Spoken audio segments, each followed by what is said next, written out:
My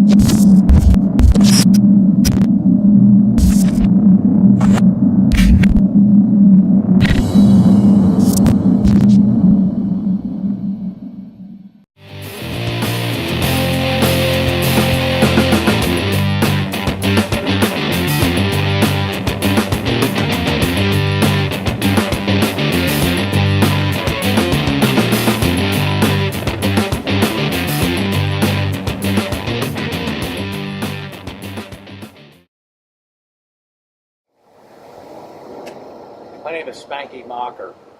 I've made millions buying, selling, flipping, renting properties all over the state of Virginia. I don't consider myself a slumlord. A slumlord is a misconception. People think because you have low-income houses that you're a slumlord. Now, you need to go in the house.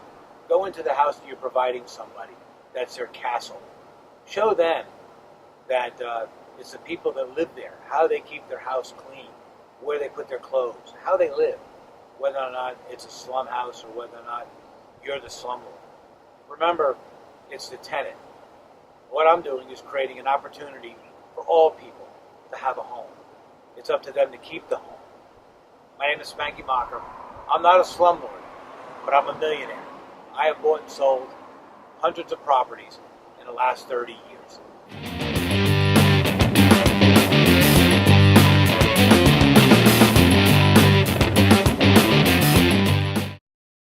606 Harrison Avenue. This house was at a city tax auction. I didn't have any money at the time. I really wanted to buy the house because I own a lot of the properties on Harrison Avenue. I felt like I needed this in my wheelhouse in order to make my street complete. So here's a deal I made. I had a friend of mine, his name is Gabe, and he bought this house at a tax sale. He also bought another house at a tax sale. This house sold for $6,500. The other house sold for $5,000. So the deal was simply this. I renovated the second house he bought on Elm Avenue, 539 Elm Avenue. I'm going to show you the house. I did all the repairs out of my cash flow. And then I did the repairs on this cash flow. I did enough repairs with labor and materials over a 6-month period of time that he got a completely renovated house, $12,000, $13,000, and I got this house paid off free and clear from him. We did a barter type of thing. So there's different ways to skin a cat, and you don't necessarily have to have all your money up front in order to buy a property. You want to develop relationships with people in order that they can work with you, not in their money, but their collateral and their time. Today, this house is an income-producing house. It's a 3-bedroom house. I rent it for about $750 a month. Generally speaking, on all the rental property in this area, I paint the floors. I don't use carpet anymore because I'm very pet-friendly. You got a pet, cat, dog, goldfish, hamster, come on in. Let's rent to you. I don't charge extra for that. That's part of the family. And I don't charge extra for family members, so they come in. I want to take you through the house and show you what it looks like today and how we're renovating it and making repairs. We just evicted a tenant and we're getting ready to bring in a new tenant. Come on, this would be a typical bedroom. I added a closet in this bedroom. It wasn't originally a bedroom. It would have been part of the living room. So I put the closet in and turned it into a bedroom. This way now, I have a first floor bedroom and 2 bedrooms upstairs. We typically paint all the walls white in a lot of the rental property that I have, and we accent it with brown paint on the floor and on the trim. Try to keep it as simple as possible. When you have multiple units, all in an area, you don't want to remember what paint goes where. It's easy to keep it consistent. Use the same paint. I use the same brand. Semi-gloss white on all my walls. Brownstone on the floors. I try to keep it the same so I don't have to remember what paint goes to what house. Let's take a further look.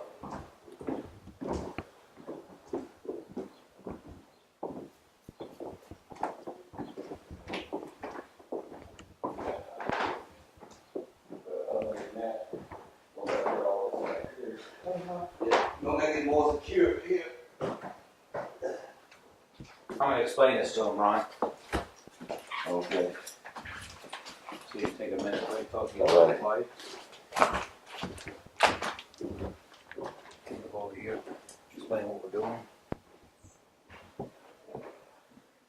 what we're doing here in this particular part of the house, we had a washer and dryer hookup right here on the right-hand side.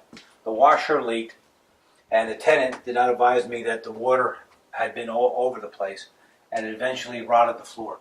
So we're taking up part of the floor right here. We're going to re-support it. We're just putting the 2x4s on there temporarily. We'll come back with 2x8s and then put a support into the ground with a footer, 12 by 12 by 12 footer, just to hold this area up. While we got this part of the floor open, and again, these are older houses that we're renovating, so the first time we renovate it, we might not do it the way we really want to do it, or what we have access to, whether or not it be access in space, time, money, all those factors play an important role. But since the floor is open, we're going to insulate the outside wall of this particular part of the house. We're also going to wrap all the water lines with insulation, so that come winter time, we don't have to worry about the pipes breaking. You can see the old insulation, the size of the joists. They're really, really old. Okay. A lot of the houses that I renovate, I like to put decks on the back of the house. I like a deck in my own house. I like to sit out, read the paper. I like to barbecue on the deck, have family and friends over.